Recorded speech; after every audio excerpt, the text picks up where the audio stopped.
Bab 2621. Dillon segera menjawab, "Jangan khawatir. Aku akan menjaganya. Kakek, aku akan memberitahu kakek begitu aku mengetahuinya." Setelah Nicole selesai berbicara, dia mengucapkan selamat tinggal kepada Tuan Riddle, Sir, dan meninggalkan rumah keluarga itu. "Ayah, ayo makan dulu." Tentu saja, Dillon tidak ingin mengatakan hal-hal yang akan membuat Tuan Riddle, Sir, tidak senang. Begitu selesai berbicara, ia meminta Karen untuk ikut makan malam bersama mereka. Selama makan, Dillon dan Karen juga berusaha menghindari topik Chloe atau Damien. Lagi pula, Nicole sedang menyelidiki masalah itu. Mereka tidak perlu khawatir lagi. Setelah Nicole keluar dari rumah, dia masuk ke mobil bersama Patricia dan pergi. "Nyonya, apa rencana Anda?" tanya Patricia lembut. "Kita tunggu Chloe mempekerjakan seseorang dulu," kata Nicole. Patricia mengerutkan kening. "Maksudmu, kita akan melakukan pemeriksaan latar belakang dokternya?" "Ya, Chloe tidak sebodoh itu untuk mengambil uang dan tidak berpura-pura menjalani operasi." Nicole menyipitkan matanya. Selama mereka bisa mengetahui hal aneh tentang dokter itu, semuanya akan jelas. "Baiklah," Patricia segera menjawab. "Saya akan meminta seseorang untuk menyelidikinya." Nicole menarik napas dalam-dalam, bersandar di kursi, dan menatap keluar jendela. Dibandingkan dengan fakta bahwa Chloe berani meminta uang sebesar itu dari Tuan Riddle, Sir, Nicole lebih khawatir tentang mengapa Chloe membutuhkan uang sebanyak itu. Nicole tidak dapat menentukan alasannya, tetapi ia punya firasat kuat bahwa itu ada hubungannya dengan Nicole sendiri. Chloe masih belum menyerah meski cacat. Apakah dia merencanakan sesuatu lagi? Sementara itu, Chloe, yang masih tidak tahu apa yang sedang terjadi, duduk dengan gembira di depan meja riasnya dan mengenakan masker wajah. "Sayang, apakah kamu yakin dengan ini?" Miley datang dan bertanya dengan cemas. Sejak keluarga Miley runtuh, mereka tidak lagi memiliki status dalam keluarga Riddle. Mereka bahkan tidak memiliki hak untuk berbicara. Jadi, satu-satunya pilar yang bisa diandalkannya adalah Chloe. Meski rencana Chloe sempurna, Miley tetap khawatir. Bagaimana kalau mereka gagal? "Bu, jangan khawatir." Chloe tersenyum. "Lagi pula, tidak ada yang pernah melihat hantu itu." Tangan sebelumnya. Jika kita mengatakan orang itu adalah orang yang asli, dia akan menjadi orang yang asli. Apalagi yang bisa dikatakan orang lain. Bahkan jika dia palsu, siapa yang bisa memberikan bukti untuk membuktikannya? Tapi setelah operasi kakimu, Miley tidak khawatir ada yang akan mencurigai dokter itu. Sebaliknya, Chloe mungkin akan kehilangan kepercayaan semua orang jika tidak ada perbaikan setelah operasi. Apa yang akan mereka lakukan? Tidak bisakah tangan hantu membuat satu kesalahan? Chloe mendengus. "Atau, aku bisa mengatakan situasiku ekstrim dan kita sudah menunggu terlalu lama untuk mengobatinya. Bagaimanapun, kita bisa saja menemukan alasannya. Lagi pula, tidak ada yang bisa mengobatinya setelah bertahun-tahun. Bukan tidak mungkin tangan hantu akan gagal." Mendengar hal itu, Miley masih belum tenang. Chloe menasihatinya, "Kita tidak punya jalan keluar lain sekarang. Kita sudah mencari begitu lama, dan tidak ada kabar tentang orang itu. Aku bahkan mempertanyakan apakah Ghost Hand benar-benar ada di bumi." Awalnya, Chloe masih berharap. Namun, karena terus-menerus kecewa, ia tampaknya kebal terhadap berita buruk itu. Setiap pesan kegagalan tampaknya tidak membuatnya tergerak sama sekali. Melihat wajah Chloe yang tampak sakit, Miley pun menghiburnya. "Kalau memang ada rumor seperti itu, orang ini pasti ada. Kita tinggal mencari dan menunggu dengan sabar. Kita pasti bisa menemukan orang itu." "Sudah 5 tahun berlalu, dan tidak ada tanda-tanda sama sekali," kata Chloe dengan marah. "Daripada duduk diam dan menunggu tanpa harapan, mengapa aku tidak memberi diriku kesempatan untuk bertarung?" Sebuah kilatan melintas di mata Chloe saat dia berpikir, "Jadi bagaimana jika aku tidak bisa berdiri lagi? Selama aku bisa mewarisi keluarga Riddle, dia bisa memindahkan gunung." Dia menggertakkan giginya. "Aku tidak boleh kalah dari Nicole. Aku tidak boleh tidak berguna seperti ini seumur hidupku." Di kediaman Riddle, Nicole memasuki ruang tamu sementara semua orang sedang makan malam di ruang makan. Kau sudah kembali. Kemarilah dan bergabunglah dengan kami, desak Gloria. Bab 2622. Nicole melirik dan menyadari bahwa Jared belum sampai di rumah. Dia mengerutkan kening sedikit. Dia belum pulang. Nicole mendekat, duduk dan bergabung dengan semua orang untuk makan malam. Bagaimana kabar kakek? Tanya Daniel lembut namun matanya dipenuhi kekhawatiran. Semuanya baik-baik saja, jawab Nicole dengan tenang. Ia tidak ingin membuat semua orang khawatir. Gloria sedikit mengernyit, lalu, ada apa dengan Clue? Apakah ia benar-benar menemukan Ghost Hand? Setelah bertahun-tahun mencari, semua orang mengira tidak mungkin menemukannya lagi. Namun kini, dia tiba-tiba berkata bahwa dia telah menemukannya. Gloria cukup bingung dengan berita yang tiba-tiba itu. Apakah itu nyata atau tidak, kita akan tahu begitu kita melihat orangnya. Perkataan Nicole dipenuhi dengan rasa dingin yang tak kentara. Stanley menatap Nicole dengan ragu. Apa maksudmu? Mengapa dia merasa Nicole mencoba menyiratkan sesuatu yang lain? Nicole mengangkat bahu dan menjawab, kami belum yakin tentang apapun saat ini. Kita tunggu saja. Orang tersebut akan tiba dalam beberapa hari ke depan, dan mereka akan menerima hasil Patricia. Seolah mengerti, Stanley mengangkat alisnya dan menjawab, kalau begitu, aku akan duduk dan menunggu hasilnya.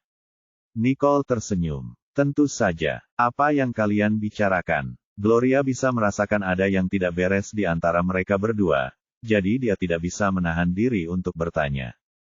Bu, tidak apa-apa. Ia menoleh ke Daniel dan berkata, ayah tidak perlu khawatir tentang kakek juga.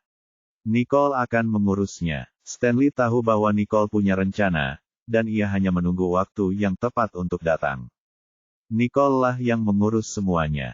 Aku tidak tahu apa yang kalian lakukan. Gloria memutar matanya ke arah Stanley, tidak puas.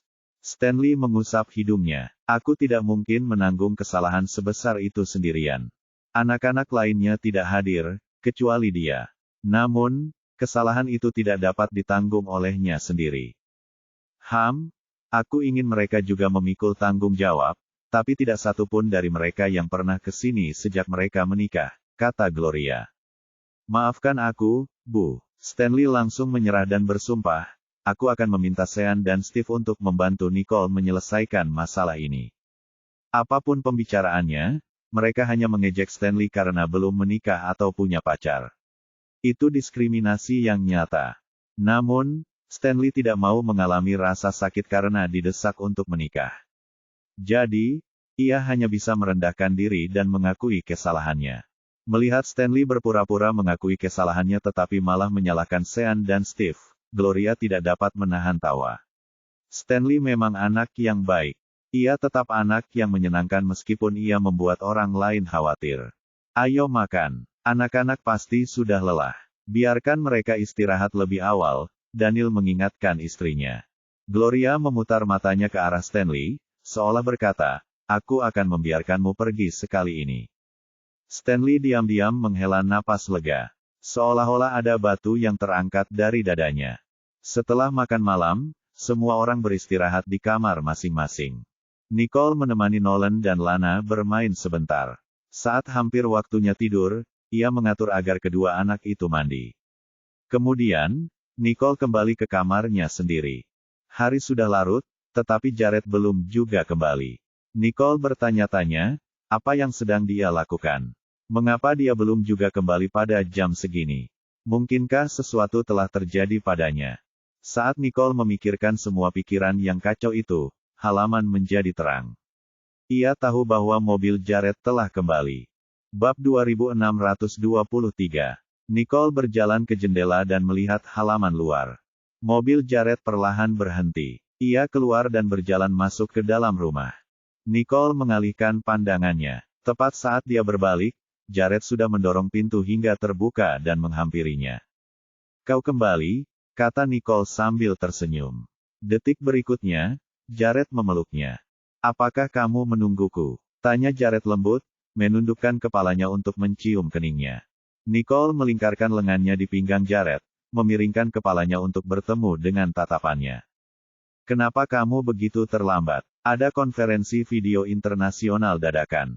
Aku kembali segera setelah konferensi itu berakhir, Jared menjelaskan sambil membawa Nicole menjauh dari jendela. Oh, aku penasaran kenapa kamu terlambat sekali. Jared menyeringai sambil menggodanya, kau khawatir padaku, bukan? Mehem, Nicole mengakui, sambil menyandarkan kepalanya di dada Jared. Tentu saja, aku khawatir. Kau bisa meneleponku, bisik Jared sambil membelai lembut rambut Nicole. Aku tidak ingin mengganggumu kalau kamu sedang berurusan dengan sesuatu yang penting. Nicole menggelengkan kepalanya. Dia ragu-ragu, tetapi akhirnya dia memutuskan untuk tidak meneleponnya. Jared menggenggam wajah Nicole dengan kedua tangannya, matanya penuh ketulusan. Kau bisa meneleponku kapan saja, oke. Tidak peduli apapun kesibukannya, Jared akan selalu menjawab teleponnya karena dia tidak ingin istrinya khawatir. Nicole menjawab sambil tersenyum. Baiklah, lain kali, aku bisa datang dan menemanimu saat kau sedang sibuk. Dia tidak ingin mengganggu Jared, juga tidak ingin memengaruhi pekerjaannya. Selain itu, dia tidak perlu khawatir tentang Jared jika dia ada di dekatnya. Jared mengangkat sebelah alisnya, ada sedikit kejahilan di matanya. Kau yakin tidak akan menggangguku? Sambil menatap mata Jared, Nicole segera mengerti apa maksudnya. Pipinya langsung memerah saat dia menatapnya dengan pandangan mencela. Aku akan ada di sana untuk menemanimu saat kau bekerja, bukan untuk merayumu. Bagaimana mungkin aku bisa mengganggumu? Jared terkekepelan, menyadari bahwa dia tidak dapat menahan diri untuk tidak memperhatikan wanita itu setiap kali wanita itu ada di dekatnya, entah wanita itu mencoba merayunya atau tidak. Nicole tampak kesal. Apa yang lucu? Tidak apa-apa. Jared menggenggam tangan Nicole dengan lembut. Baiklah, mulai sekarang, kau boleh datang dan menemaniku. Puas? Nicole mencibir seolah berkata, itulah yang sedang kubicarakan. Ayo. Jared menarik Nicole. Tunggu, kita mau kemana? Nicole mengerjap bingung. Mata Jared berbinar nakal. Mandi dan tidur. Nicole terkejut. Dia tahu bahwa gagasan Jared tentang tidur jelas bukan seperti yang dia pahami. Saat dia masih linglung, dia sudah digendong Jared menuju kamar mandi. Tunggu, kamu duluan. Tidak apa-apa. Kita bisa pergi bersama.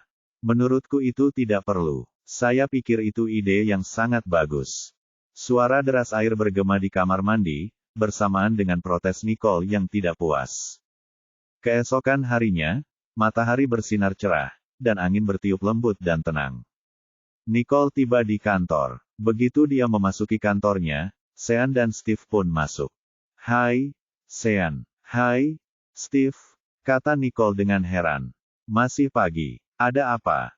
Bab 2624, Clue menemukan Ghost Hand.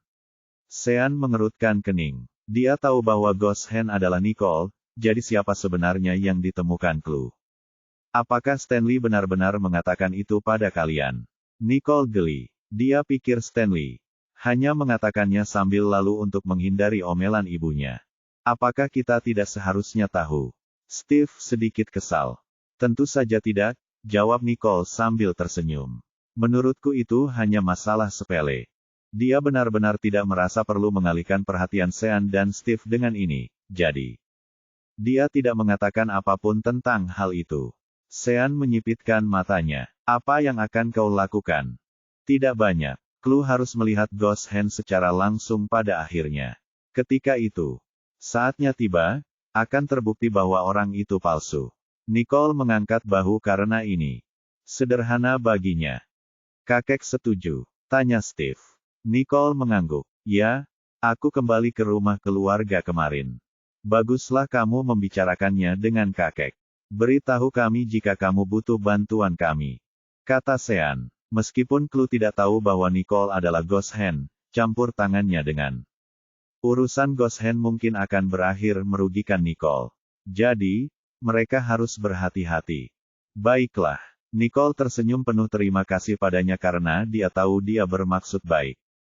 Kita akan pergi sekarang. Sean tidak mengatakan apapun lagi saat dia melihat Nicole memiliki rencana. Steve meliriknya dan bertanya, bagaimana kabar keluarga Ellison? Kami akan melakukannya jika dia bersedia bekerja sama, kata Nicole. Sean terkekeh saat melihat ekspresi licik di wajah Nicole. Kalau begitu, mari kita bekerja sama. Kuharap dia tidak akan menyesalinya. Kuharap tidak. Nicole tertawa. Jika dia tidak menyesalinya, maka itu berarti usahaku telah terbuang sia-sia. Steve tertawa terbahak-bahak. Itu benar. Menyadari bahwa Nicole telah mengendalikan segalanya, Sean dan Steve saling bertukar pandang. Ayo, kita harus kembali bekerja dan jangan menghalangi adik perempuan kita. Kau benar, Steve sengaja menjawab dengan sikap hormat. Sean memutar matanya ke arah Steve. Kemudian dia berbalik dan pergi. Steve mengedipkan mata ke arah Nicole. Sebelum berangkat juga, tepat saat mereka pergi, Patricia mengetuk pintu dan memasuki ruangan. Dia tampak serius. Nona Nicole, saya mengerti. Tatapan Nicole menjadi gelap. Ada apa? Chloe diam-diam mendaftarkan perusahaan. Modal yang dibutuhkan kebetulan menjadi jumlah yang dia butuhkan untuk operasi. Patricia menyerahkan dokumen kepada Nicole. Nicole menyeringai mengejek saat melihat isi dokumen itu. Jadi dia menipu uang kakek untuk ini. Damien kehilangan Nandokop, jadi dia mencoba mengambilnya kembali dengan cara ini. Patricia mengerutkan kening. Mungkin lebih dari itu. Tatapan Nicole berubah dingin. Ternyata, Chloe adalah orang yang cukup licik juga. Jika Chloe berhasil mendaftarkan perusahaan ini, itu akan menjadi sebuah hambatan. Untuk Riddle Corporation, niat Chloe tidak sesederhana yang mereka kira. Tampak, melihat perusahaan yang Chloe persiapkan untuk didaftarkan, keseluruhan proyek itu merupakan tiruan lengkap dari semua yang sudah dimiliki Riddle Corporation. Hampir seperti dia siap bersaing dengan Riddle Corporation. Maksudmu dia juga berusaha mendapatkan sebagian aset keluarga Riddle? Wajah Patricia sedikit muram. Dia bisa melakukan itu. Dia tidak hanya menginginkan sebagian, aku khawatir dia menginginkan semuanya, Nicole mencibir. Yah, itu tergantung pada apakah Chloe memiliki kemampuan tersebut. Apakah dia sudah gila? Patricia terkejut. Bahkan jika dia berhasil mendaftarkan perusahaan yang baru didirikan, perusahaan kecil tidak akan mampu bersaing dengan Riddle Corporation. Yang lain tidak bisa, tapi mungkin Chloe bisa. Tatapan mata Nicole berubah dingin. Karena seseorang akan menolongnya. Bab 2625 Patricia mengerutkan kening. Nona Nicole, apakah Anda mengacu pada Harvey atau Everett? Pada titik ini, satu-satunya orang yang dapat membantu Chloe adalah Harvey dan Everett. Harvey tidak akan melakukannya. Nicole menggelengkan kepalanya. Dia merasa bahwa Harvey lebih mungkin membantu. Dia, pada titik ini, jika Harvey membantu Chloe, itu hanya akan menimbulkan masalah untuk dirinya sendiri. Harvey tidak sebodoh itu. Di sisi lain, akan jauh lebih mudah bagi Everett. Dia masih bersembunyi dengan Lawrence dan tidak menunjukkan dirinya dimanapun. Selama dia diam-diam menghubungi Chloe, dia memiliki kemampuan untuk membantunya. Sayangnya, kedua saudara kandung itu punya agenda masing-masing. Bahkan jika mereka bekerja sama, mereka berdua sedang merencanakan sesuatu. Keberhasilan mungkin tidak akan membawa hasil yang baik bagi mereka, dan Nicole tidak akan membiarkan mereka berhasil. Nona Nicole, apa yang harus kita lakukan? Jika Everett diam-diam membantu Chloe, haruskah mereka memberi Chloe kesempatan, membuat Everett berpikir dia telah berhasil, atau haruskah mereka segera mengejar Chloe, memaksa Everett untuk mengungkapkan dirinya? Everett tidak akan berani muncul untuk saat ini. Awasi saja Chloe, kata Nicole. Dengan percaya diri, jika Everett muncul sekarang, dia akan menggali kuburnya sendiri. Jadi, Everett akan tidak cukup bodoh untuk mengungkapkan dirinya pada titik ini. Dimengerti, Patricia menyetujui dengan hati-hati. Dengan kata lain, mereka hanya perlu berurusan dengan Chloe sekarang dan tidak perlu pertimbangkan Everett. Namun, mereka perlu mempertimbangkan Everett ketika mereka berurusan dengan Chloe. Baiklah, kamu boleh pergi sekarang. Nicole menunjukkan sedikit rasa puas saat dia berpikir. Patricia memang sangat cakap. Tentu, setelah Patricia pergi, Nicole membolak-balik dokumen di tangannya sebelum membuangnya dan mulai memproses berkas lainnya. Matahari bersinar terik saat mereka istirahat makan siang. Nicole sedang bersandar di sofa, tampaknya sedang memikirkan sesuatu. Mendengar ketukan di pintu, dia menjawab, "Masuk." Ia mengharapkan Patricia, tetapi ternyata itu Elar. "Hai, Nicole." Elar menaruh minuman dingin di meja kopi, sambil berkata, "Aku membelinya dari toko di lantai bawah. Ini rasa baru, cobalah. Kau baik sekali." "Terima kasih." Nicole mengambil minuman itu dan menyesapnya. Elar duduk dan berkata, "Nicole, aku sebenarnya datang untuk mengucapkan terima kasih. Proyekku telah diterima." "Bagus sekali." Nicole tersenyum. "Semuanya berjalan lancar, dan itu semua berkat bantuanmu. Kalau tidak, aku mungkin sudah tamat," kata Elar bersemangat. Nicole meyakinkannya, "Tapi gara-gara aku juga kamu jadi terpengaruh. Jika bukan karena dia, Harvey tidak akan menargetkan Baikop. Selain itu, Harvey mungkin tidak akan memperhatikan Baikop, karena mereka baru saja mulai menunjukkan hasil yang menjanjikan." "Nicole, apa sebenarnya yang ada dalam pikiranmu?" Elar mencondongkan tubuhnya dengan rasa ingin tahu. Merendahkan suaranya. Nicole terkejut. "Hah?" Elar berkata dengan nada misterius, "Tentang kerjasama dengan Harvey." Dia pikir Nicole pasti punya rencananya sendiri. Lagi pula, Nicole tidak akan pernah berkompromi dengan Harvey. Mendengar kata-kata itu, Nicole melirik Elar sambil tersenyum. "Kau sudah tahu." "Tentu saja. Aku mungkin tidak tahu cerita di balik layar, tapi aku tahu bagaimana kamu melakukan sesuatu." Elar terkekeh, agak senang. Nicole tersenyum tipis pada Elar dan berkata, "Tidak apa-apa. Fokus saja pada dirimu sendiri. Bekerja." "Baiklah kalau begitu." Dia tampak tidak mau bicara, jadi Elar tidak bertanya lebih jauh. "Juga, berhati-hatilah di masa depan. Jangan berpartisipasi dalam proyek apapun yang terkait dengan grup Ellison," Nicole menasihati dengan sungguh-sungguh. "Baiklah, aku mengerti," kata Elar hati-hati. Dia tahu kalau Nicole mengkhawatirkannya, dan tentu saja dia tidak ingin. Tahan Nicole. Bab 2626. Setelah mengobrol sebentar, Elar pergi. Nicole melanjutkan meneguk minuman dingin yang dibawakan Elar untuknya sebelumnya. Bersandar ke sofa, tatapan matanya berubah gelap saat dia tertidur dalam lamunan. Waktu berlalu dengan cepat, dan 3 hari berlalu dalam sekejap mata. Apa yang disebut tangan hantu, Clue akhirnya tiba di Sanjoto, dan begitulah dia secara alami beralih ke Tuan Riddle Sir, yang dia desak untuk membayarnya. "Perlakuan, kakek, biar aku yang urus masalah ini," kata Nicole setelah menerima telepon dari Tuan Riddle Sir. "Baiklah, tapi jika sesuatu benar-benar terjadi, dia mungkin akan waspada, jadi berhati-hatilah." Tuan Riddle Sir mengingatkannya. "Jangan khawatir, kakek," Nicole menghibur. Setelah menutup telepon, Nicole berbalik untuk melihat Patricia dan bertanya, "Bagaimana kabarmu?" "Penyelidikan sedang berlangsung. Mereka memang sudah melakukan persiapan. Kita tidak menemukan kejanggalan. Kalau tidak ada, sudah tahu kalau tangan hantu ini palsu, akan sulit untuk mencurigainya." Patricia berkata dengan nada suara serius. Orang-orang yang menyelidiki Clue tidak membuat kemajuan apapun dan karenanya tidak dapat memberikan bukti substansial apapun. Mata Nicole menyipit saat dia berpikir, sekarang aku mengerti mengapa Clue mendapatkannya.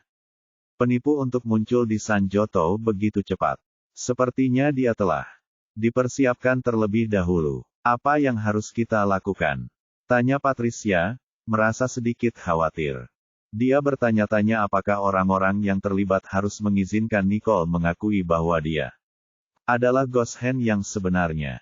Namun, setelah dipikir-pikir lagi, mungkin tidak. Mungkin ide yang bagus bagi Nicole untuk mengakuinya sekarang. "Biarkan saja mereka mengatur operasinya," kata Nicole, tatapannya dingin dan kosong. "Operasi?" Patricia terkejut. "Apakah kita benar-benar akan membiarkan Clue menjalani operasi?"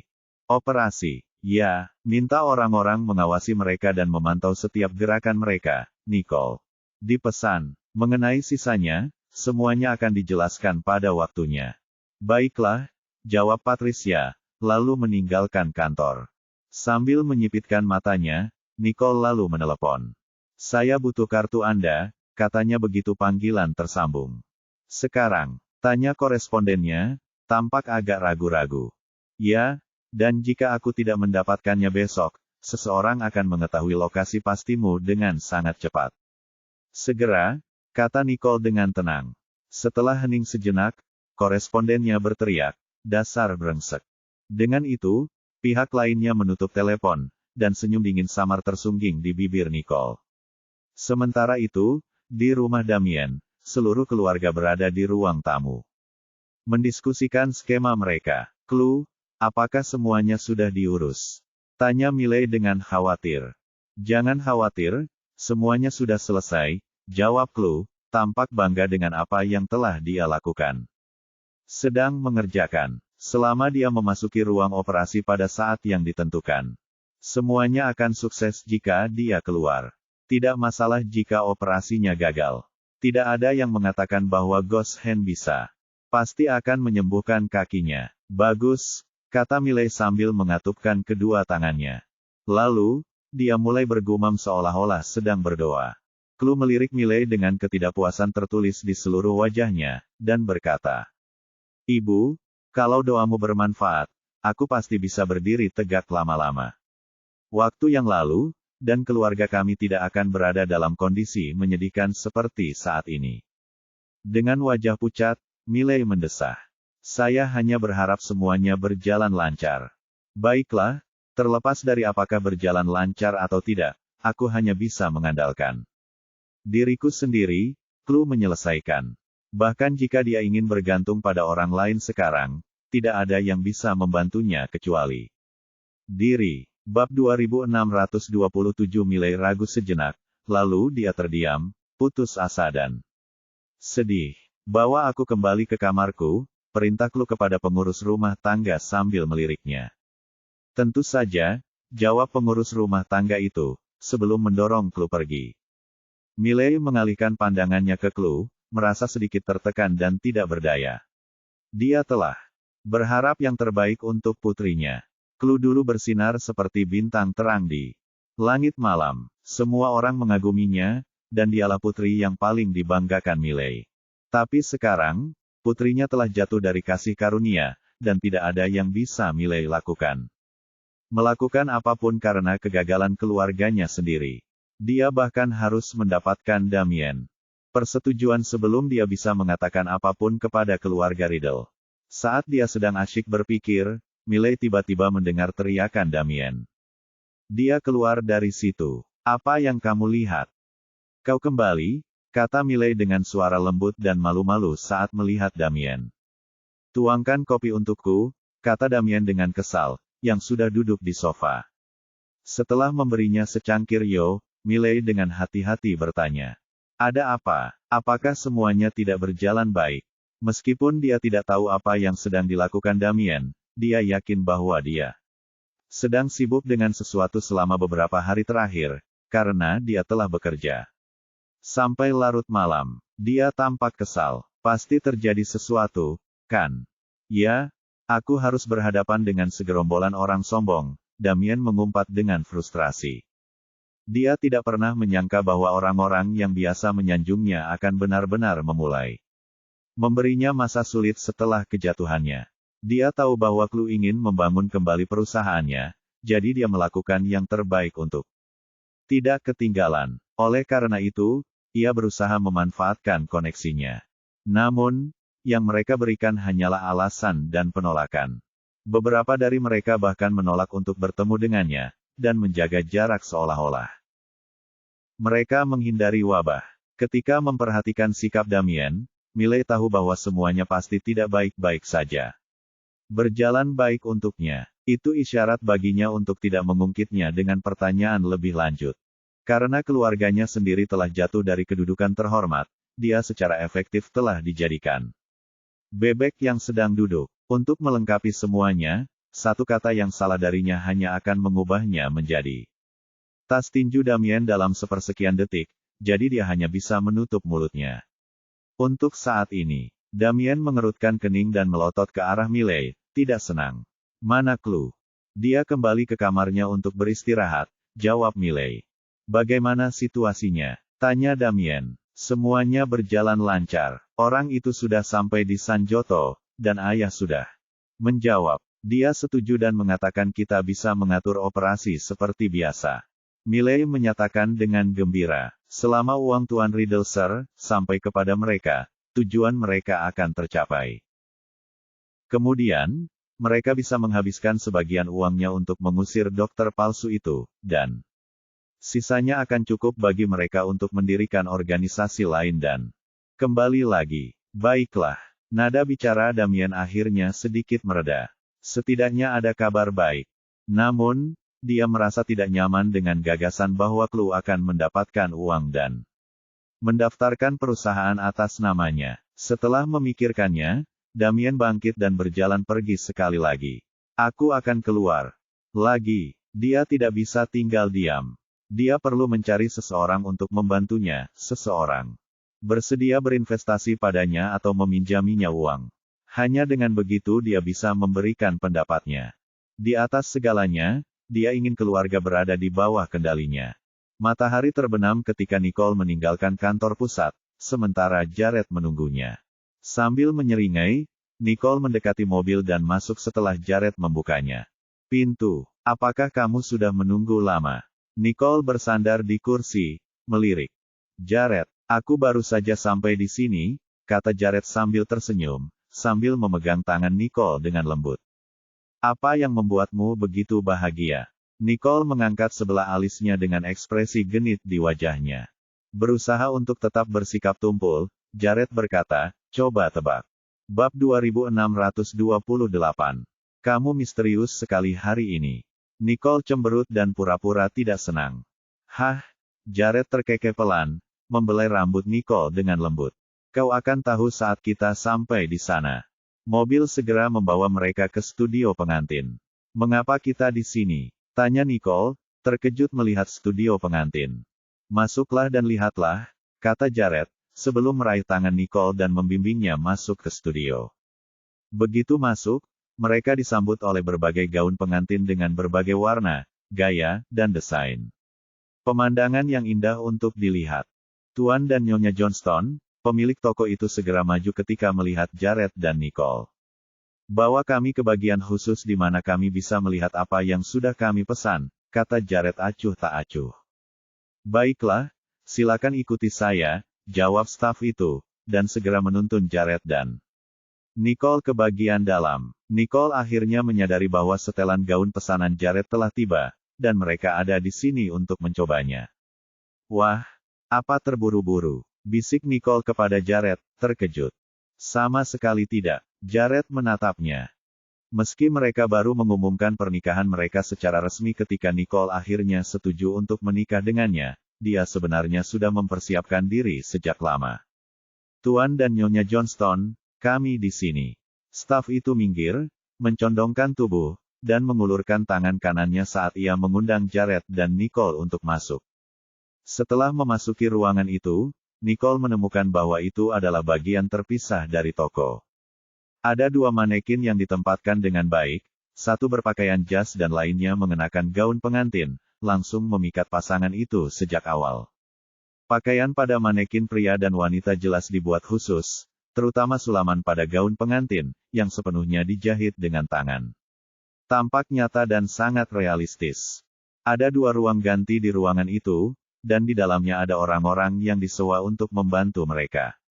Saat mereka masuk, staf bertanya, Tuan dan Nyonya Johnston, apakah Anda ingin mencoba pakaiannya sekarang? Tentu, Jared setuju dan langsung menuju ruang ganti pria. Penata gaya itu menyerahkan setelan jas Jared kepadanya dan berjalan mendekati Nicole. Nyonya Johnston, biarkan aku membantumu berganti ke gaun pengantin. Baiklah, Nicole setuju dan menuju ke ruang ganti lainnya. Tak lama kemudian, sang penata gaya membawa gaun pengantin dan membantu Nicole memakainya. Setelah memeriksanya, dan memastikan bahwa itu pas, dia menarik tirai itu kembali dan berkata, Nyonya Johnston, silakan lihat di depan cermin di sana. Ketika Nicole keluar, dia langsung melihat Jared berdiri di sana, menunggu. Saat itu, Jared sudah berganti ke setelan hitam yang dirancang dengan baik, yang membuatnya tampak hampir seperti makhluk halus. Meskipun Jared sering mengenakan jas, dia tampak sangat berbeda di mata Nicole saat ini. Jared menatap Nicole dengan kagum. Gaun pengantin yang dirancang khusus untuknya. Dia membuat siapapun sulit mengalihkan pandangan darinya. Nyonya Johnston, dengan gaun pengantin ini, Anda pasti akan menjadi yang paling pengantin yang cantik di seluruh Sanjoto, puji sang penata gaya. Dia belum pernah melihat pengantin yang lebih cantik dan mempesona dari Nicole, yang tersenyum lebar saat dia merapikan gaunnya. Apakah kamu menyukainya? Tanya Nicole dengan alis terangkat. Kamu tampak luar biasa, puji Jared. Dia benar-benar terlihat cantik mengenakannya, dan tidak ada seorang pun yang bisa mengenakan gaun ini lebih baik darinya. Nicole tersipu saat dia mengalihkan pandangannya ke cermin. Dan ketika dia melihat bagaimana pantulan dirinya di cermin, dia merasa puas. Pada detik berikutnya, Jared datang ke sampingnya, mendorongnya untuk menunjukkan senyum bahagia saat dia melihat dua sosok berdiri berdampingan di cermin. Bab 2629. Kemudian, Nicole menatap Jared dan tersenyum. Terima kasih. Jared menundukkan kepalanya dan mencium bibirnya dengan lembut. Kau harus berterima kasih padaku seperti ini mulai sekarang. Pipi Nicole memerah saat dia memutar matanya ke arah Jared. Kau berharap. Sambil menyeringai, Jared berkata lembut, aku senang kamu menyukainya. Ya, aku mau. Nicole mengangguk. Dia tahu gaun ini adalah sesuatu yang telah dirancang khusus untuknya. Meskipun dia menyukainya, dia lebih menyukai usaha yang telah dilakukannya. Tatapan Jared penuh kasih sayang saat ia mengulurkan tangan dan mengusap helaian rambut di dahi Nicole. Gerakannya begitu lembut sehingga ia tampak seperti sedang melindungi harta nasional dengan penuh kasih sayang. Ayo. Nicole meraih lengan Jared dan mengeluarkan ponselnya. Aku ingin mengambil gambar untuk wallpaper ponselku. Dengan cara ini, ia dapat melihatnya kapan saja dan di mana saja. Ia bahkan dapat membayangkan seperti apa penampilan mereka di hari pernikahan mereka. Jared melakukan apa yang diminta, ia mengambil ponsel Nicole dan mulai mengambil beberapa foto selfie bersama Nicole. Kemudian, ia tiba-tiba memanggilnya. Nicole. Ya, Nicole tetap diam, bertanya-tanya mengapa dia memanggilnya saat mereka sedang mengambil foto. Nicole. Jared bertanya lagi. Bingung? Nicole menoleh ke arah Jared, yang langsung mencondongkan pipinya ke samping, ke arah Nicole. Nicole menoleh tepat pada waktunya untuk mencium pipi Jared, dan saat itulah Jared mengabadikan momen itu dengan jepretan kamera di ponselnya. Menyadari apa yang terjadi, Nicole melotot ke arah Jared dengan malu. Jared. Puas, Jared segera mengirim foto-foto itu ke teleponnya sendiri dan menatap Nicole dengan senyum nakal di wajahnya. Itu wallpaperku. Jared Johnston. Nicole berteriak sambil menggertakkan giginya. Jared kemudian mencoba menenangkannya dengan membungkuk dan mencium pipinya. Aku akan menebusnya. Hei, siapa yang memintamu menebus kesalahanku seperti ini? Pipi Nicole semakin memerah. Kalau begitu, bagaimana kalau aku menciummu lagi, dan kau boleh menggunakannya sebagai wallpaper? Kata Jared serius. Nicole tampak kesal, memutar matanya. Aku tidak mau. Siapa yang mau menggunakan ini sebagai wallpaper? Pasti memalukan kalau ada yang melihatnya. Apakah Jared sudah tidak peduli lagi dengan citranya? Pikirnya. Tepat saat dia memikirkannya, Jared sudah menetapkan foto itu sebagai wallpaper layar utamanya, sambil tersenyum lebar. Bibir Nicole berkedut. Baginya, tampaknya dia benar-benar tidak peduli dengan citranya. Sang penata gaya tak henti-hentinya tersenyum saat melihat pasangan itu saling menunjukkan perilaku yang manis dan penuh kasih sayang. Kemesraan mereka di depan umum sungguh menyenangkan untuk ditonton. Selain itu, Johnston, yang selalu tampak tidak mudah didekati, ternyata menjadi orang yang sangat lembut saat bersama istrinya. Sungguh, itu adalah pemandangan yang langka untuk dilihat. Menyadari ada orang lain di dekatnya, Nicole berdeham karena malu dan berkata, menurutku gaun pengantinnya sudah bagus. Kita pakai saja yang ini. Tentu, kami akan menyimpannya dengan baik dan membawanya keluar untuk pernikahan, jawab sang penata gaya. Segera setelah itu, Nicole dan Jared kembali mengenakan pakaian mereka sendiri dan meninggalkan studio pengantin. Saat hari mulai gelap, Jared memerintahkan Max, antar kami ke Vegeta Dining. Tentu saja, Max mengangguk. Setelah itu, ia segera mengantar pasangan itu ke Vegeta Dining, tempat mereka turun segera setelah tiba. Bab 2630. Ayo makan malam sebelum pulang, kata Jared sambil memegang tangan Nicole. Mereka berjalan santai ke restoran itu. Nicole berpikir lebih baik makan di luar juga, karena semua orang di rumah akan melakukannya. Kemungkinan besar sudah menghabiskan makanannya saat tiba di rumah. Setelah duduk, keduanya memesan makanan. Saat menunggu, sebuah sosok muncul di dekat meja, menyebabkan alis Nicole berkerut. Tanpa sengaja, "Hei, Tuan Johnston dan Nona Riddle. Sungguh kebetulan," kata Harvey sambil melihat ke arah mereka. Pada keduanya, tampak terkejut. Setelah menarik napas dalam-dalam, Nicole mendongak sambil tersenyum tipis. Sepertinya, kebetulan sekali, Tuan Ellison. Bertemu dengannya di restoran manapun adalah sesuatu yang tidak disukainya sama sekali. Bagaimana? Bisakah kita bertemu dengannya saat kita makan di luar? Apakah ini benar-benar kebetulan? Harvey menyadari nada bicaranya, namun dia berpura-pura tidak menyadari apa-apa dan dengan riang menjawab. Memang benar, aku hanya merasa lapar dan ingin makan sesuatu ketika aku bertemu kalian berdua. Karena Anda lapar, Tuan Ellison, silakan lanjutkan dan ambil sendiri, Nicole. Katanya sambil mulai mengusirnya. Pada titik ini, dia tidak mau repot-repot membuang waktu dan energinya terlibat dengannya. Mendengar ini, Harvey tersenyum canggung. Nicole memang belak-belakan. Kita sudah mitra bisnis, dan meski begitu, dia tidak punya keraguan dalam mengusirku. Menahan perasaannya, Harvey melanjutkan, karena aku sudah bertemu denganmu, aku percaya ada beberapa rincian tentang kolaborasi kita yang harus kita bahas sekarang. Jika tidak, aku mungkin harus melakukan perjalanan lagi ke Riddle Corporation untuk menemuimu. Besok, jelas Harvey mengancamnya. Jika dia mengabaikannya hari ini, dia akan cukup temui dia langsung di perusahaan besok. Nicole mengerutkan alisnya. Dia tidak ingin Harvey tinggal karena dia tidak ingin dia untuk merusak nafsu makannya. Namun, tidak ada jaminan bahwa dia tidak akan muncul di kantornya besok, bahkan meskipun dia tidak berhasil menyingkirkannya dengan benar. Sekarang, tapi saat Nicole hendak menyuruhnya pergi, Jared berkata, silakan, makanlah. Kursi. Harvey tertegun sejenak, karena dia mungkin tidak menduga Jared akan memperpanjang kesopanan padanya. Baiklah. Harvey dengan cepat mendapatkan kembali ketenangannya dan duduk, sebelum memanggil pelayan datang dan memesan lebih banyak hidangan.